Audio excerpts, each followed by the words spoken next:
Welcome to episode number 4 of Getting Real with John Natale. Today, I am pumped to talk about personal branding. This is a question I get more than any other when it comes to any of my platforms on social media. Everyone's question is always, what is personal brand? How do I find my personal brand? How do I find an audience? What the hell does this all mean? So today, guys, I'm going to go through that step by step. I hope you like this podcast, smash the like button, subscribe to our podcast no matter where you are listening, and continue to support this mission that I'm on to change the real estate industry. The true definition of personal brand or personal branding is the conscious crafting of your personal identity, your story, and your message out to the public. So what the hell does that actually mean? The first most important thing when it comes to personal brand is one simple factor right here, your face. And here's the thing about your face. It's not about looks. It's not about being pretty. It's not about being attractive. Do certain elements of that help in the very beginning? Maybe. But realistically, a strong personal brand means you are identified by your face. So the mistake I see a lot of people make is they jump into this idea of I need to know how to develop my personal brand. I need to know who I'm talking to, know all these things.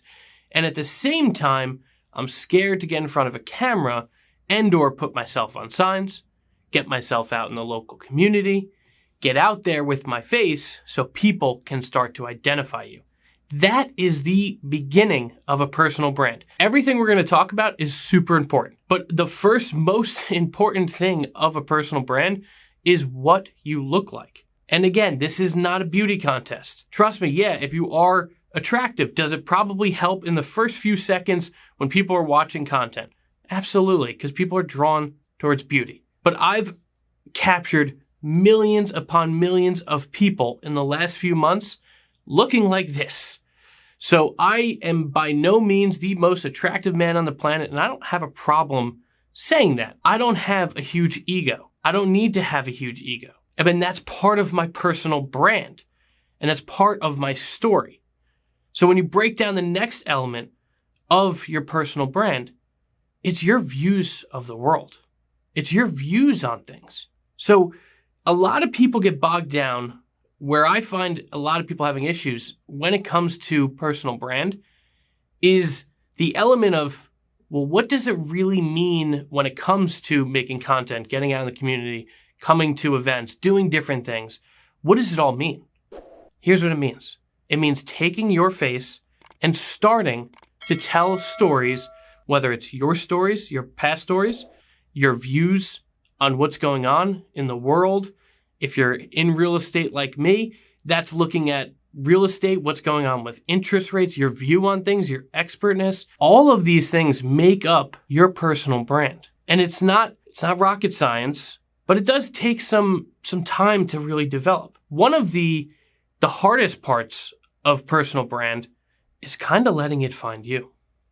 A lot of people go out with a mission like they would a mission and value statement. When they open up a company, like, here's our mission. Here's what we value. And that should be how I look at my personal brand.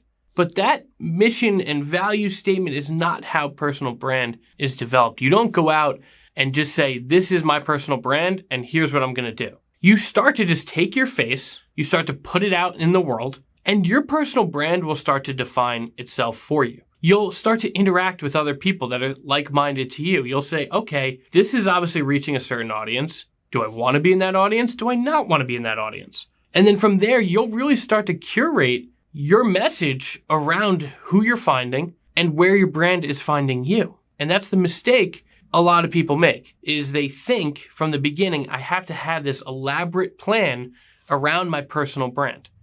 I am here to tell you, you do not. You need to have a face. You need to start having some views on things, and you need to tell a story around those views. And that becomes your personal brand.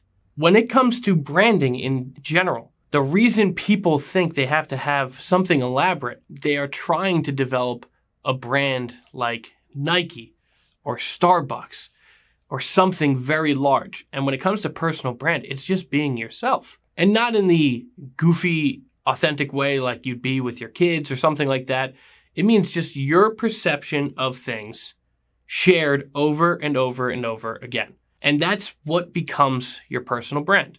If you look at me, I have a very strong personal brand. And if you look at my consumer-facing content, whether it's on TikTok, YouTube, anywhere, where I'm looking at consumers and saying, hey, this is who I am, and this is my story, you will most likely see a millennial that's talking to other millennials about the struggles that our generation has had when it comes to buying houses, owning houses now, trying to upgrade, trying to balance the cost of childcare. All these different things is part of my story, and it's part of my brand. And it is what comes off in my content. I didn't start with that being my mission. I didn't start writing that down, that I am going to be the voice of reason for the millennial generation when it comes to the housing market. But that's become my brand, and that's who I am. I didn't start there with that intention, though, and that's what I want you to understand. You do not have to start anywhere. The only thing you have to start with is your face and putting your perception on things. Because if you do that, you will start to develop your personal brand. And that's the key. No one who has a huge personal brand will really sit down and talk to you like this because they want to make it seem harder than it really is. It's really not that hard. When you look at my realtor-facing account, I think I am a non-egotistical real estate professional, which, to be honest, is very, very few among us. A lot of people have very big egos in this business. It's part of it. Big money, it's big commissions, it's big sales, luxury houses, all of that. But my brand is not that. And that's okay. That's what I want it to be, because that's not, that egotistical person is not me. If I got up here and I got on this podcast, I started smoking cigars and showing you massive checks that I made in my career, it wouldn't be authentic to me. It wouldn't be my story. It wouldn't be my values, my perception of this industry. I think anybody in this business can succeed. I'm probably one of the only people in real estate that feels that way. A lot of people feel that there's certain people that will have success. There's certain people that will not. I think anybody who's willing to put themselves out there can be taught real estate, can be taught how to negotiate, can be taught how to put a listing up, can be taught how to do a listing consultation, could be taught how to show a house effectively, could be taught how to get a buyer to decide quicker rather than later, could be taught how to get to the closing table, could be taught how to have customer success and customer retention. But at the same time, not everyone's willing to do the work. That's what the problem is. So a lot of people at the top say, hey, that's not possible for any agent to just get in this business. When in reality, it is true, but you have to, at the same time, identify what it is about you that is different. And what about you is your perception of things. That's my perception. And that becomes my story in my content. I talk to the agent, not necessarily that needs help, but maybe the agent that's doubting themselves. Maybe the agent that needs a pick-me-up. Maybe the agent who's gotten lost by the wayside, had terrible leaders before, had horrible people to look up to, not the best mentors. Because I've been there. That's part of my story, is not seeing the whole picture in real estate. And so when you start to share your story, your perception of things, you put your face out there, that is what becomes your personal brand. It's that simple. Start putting your face out there, start putting your perception on things, and your brand will find you. And not only that, your audience will find you as well. And that's where I want to turn next. Next, I want to dive into how to find an audience, how to start speaking to that audience, and how to effectively get that audience to engage back with you. So we've established what is a personal brand. Your personal brand is your face, it's your story, and it's the way you perceive things and share those perceptions. That is your personal brand. Don't make it any more complicated than that. But when it comes to finding an audience, this is where things get a little bit more intricate. This is where it takes a little bit of strategy. You have to really understand first who you want to be talking to. You should have a general idea. You should have a general consensus of who you want to talk to. Because if you talk to literally everyone under the sun, every generation, every socioeconomic background, every occupation, everything, your audience is going to get completely jumbled, especially when it comes to creating content, and none of it will be effective. Does that mean you need to have the smallest niche of, let's say, first-time home buyers who only want to buy condos? Or I will only work with military families that are moving and they want to just buy, they don't want anything else? Do I have a niche that is only the adult community that I live in and I don't want anybody outside of there? I think getting that defined of a niche it's okay to have a niche, but if you have an audience that's that small, it's very hard to hit them on a lot of today's platforms. And the reason being, a lot of today's platforms go to a nationwide or worldwide audience, not just your small local market. I would start with one simple thing. Look at who your clients have been. Have you liked working with them? And if so, what are they like? Are they moving into your area from another area? Are they already living in your area? They're the same age as you? Are you 24 and all of your clients are 23 to 27? Are all of your clients millennials? Are a lot of your clients boomers downsizing into adult communities? A lot of your clients, someone who moves from another state to your state, and that's just a consistent pattern. It's okay to have a niche or a group of people that you typically work well with. However, the mistake people make is 100% pointing to those people. And also, people who don't have that, someone like myself, I'm in my mid-30s now, but from when I was 19 years old, I worked with people that were significantly older than me. I've worked with people my age. I've worked with people younger than me. I've worked with the gambit, all different types of people, all different socioeconomic backgrounds, rich people, not so rich people. I've worked with everyone, and I've helped everyone along the way. So for me, when it came to who I was speaking to or who I wanted my audience to be, I want to be the local expert of choice. And I think that's where a lot of agents should be trying to point themselves to be. Is your audience should be the people around your market, unless you are a nationwide speaker or have a podcast or do something different. Your audience should be the people around you. When they think real estate, they want to think you. If your name is Jill Smith and you live in Virginia Beach, Virginia, when you're in Virginia Beach, you want a good amount of people to think of Jill Smith when they think real estate. And you should be gearing everything you're doing towards that mission. Are you going to be 100% top of mind with every single person? Absolutely not. There's people like by us that spend hundreds of thousands of dollars a month on billboards, and they still maybe have 3 to 5% market share. Hundreds of thousands, 3 to 5% market share. Okay? This is not about spending an exuberant amount of money, but this is about your decision to go out and be that local expert of choice in your market. Because once you are, everything kind of changes for you. Once people go around and they know who you are, what you're about, what your story is, what your perceptions are, that changes everything for you. It makes listing consultations easier, buyer consultations easier, people will pay you easier, pay you more, and you will be a much more effective salesperson in this business, and not in a salesy way, just by being the local expert of choice.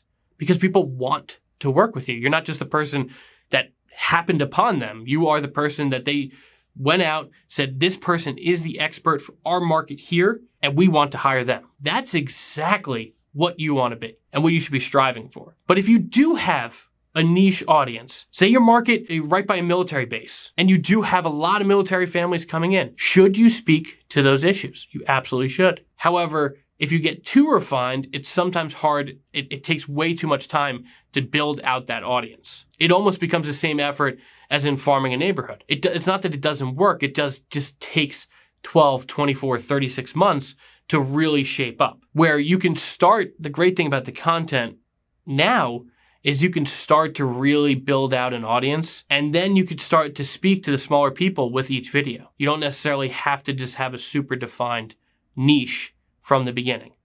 So your audience should start from who your clients have been and or who you want to work with. So if you're sitting there saying, I am 37 years old and I really would like to work with people who are downsizing and moving into an adult community, example I used before, then you should be speaking to those people. That's a pretty big audience. You should be speaking about boomer issues. What kind of estate planning should they be doing? What kind of capital gains tax questions may they have? What kind of financial advice do they need with all this equity that they're sitting on? The next envelope after you have your audience defined is to start speaking to those issues. So with my audience, I want to become the expert of choice, obviously in our market. I've done that for my real estate side of things. Now, I also want from my content to be that voice of reason for the millennial generation. So I can capture as many millennials as possible, because that's just who I really enjoy working with, is people my age, young families, they got kids, they're trying to better their lives for their kids, make more generational wealth. That's just who I am, and that's who I like working with. Does that mean if someone who's 80 years old calls me and wants to sell a house, I'd say no? No, absolutely not. But where I'm gearing my content is because I think that's people, if I capture their attention now and they stay in my world, I think I could have a great 30, 40 years of sales from those people. As we go on in life, they can have the same life as me. And that's important to people. But it doesn't need to be your audience. Like if you're 22, you don't have to sit out and say, I need to only work with 22-year-olds, because most likely your friends and family that are in that age group don't have the money just yet to buy a house. If I did that when I was 22, especially if it was a totally different market, it would have been a horrendous decision. I'd probably be out of the business. I had to gear a lot of my marketing towards everyone. I had to pick up the phone and call and prospect and reach out to people, because there wasn't the same avenues of marketing as there are today.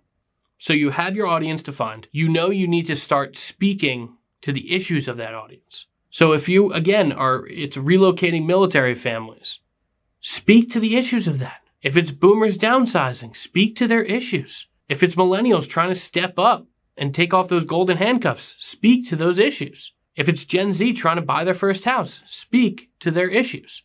Speak to their pain points. That's how you really start to capture your audience. And when you start to speak and relate to them is when they start engaging back with you. And this is the most important part that most people forget about, is you have to obviously talk about their issues and also provide solutions in your content, in your marketing. You have a strong personal brand. You've defined an audience. You've spoken to their issues. Now you have to provide solutions. And when you start to provide high-level solutions, whether it's in your content, your marketing, your conversations with people, you are going to have immense amount of engagement coming back to you. And this is what we've seen in just a few short months. The amount of people that reach out and say, John, your content is amazing, and I want to buy, sell, invest, whatever, in terms of moving, rent a place, move across the country, and I need you to help me. That is a game changer, guys. That is a game changer in business, and that is the opportunity sitting in front of you. Yes, you have to sit down and just remotely think about all of this. But that thought should honestly take 15 to 20 minutes. And 10 or 15 of those 15 to 20 minutes should just be thinking about the platforms and the mediums in which you're going to reach people. Otherwise, it should be planting your face on something, telling your story, sharing your perceptions, sharing your values, how you perceive what's going on in the world. And then you find your audience. With your audience, you speak to their issues and you provide solutions. That is the whole story. That is everything from beginning to end when it comes to personal brand. It's not rocket science, guys. It's not that hard. You can do this. You can come up with your personal brand. You can have a strong one that you are the local expert of choice when it comes to real estate in your area. You can definitely have a great audience that engages back to you because you've spoken to their issues and you've provided solutions over and over and over again. And a few short years from now, you'll be sitting there, the phone will ring, you'll get a DM, and it will say, hey, I want to work with you, and only you, because you are the person that has been speaking to me for these last 2 or 3 years. And that alone will be a life changer when it comes to your business and your life. And I can do nothing more than ask you guys to continue to support this mission. Hit the subscribe button, like this podcast, follow us. We have a really strong mission here to change the real estate industry. It is that simple, guys, and I want you to be a part of it, and I want your support. Thank you.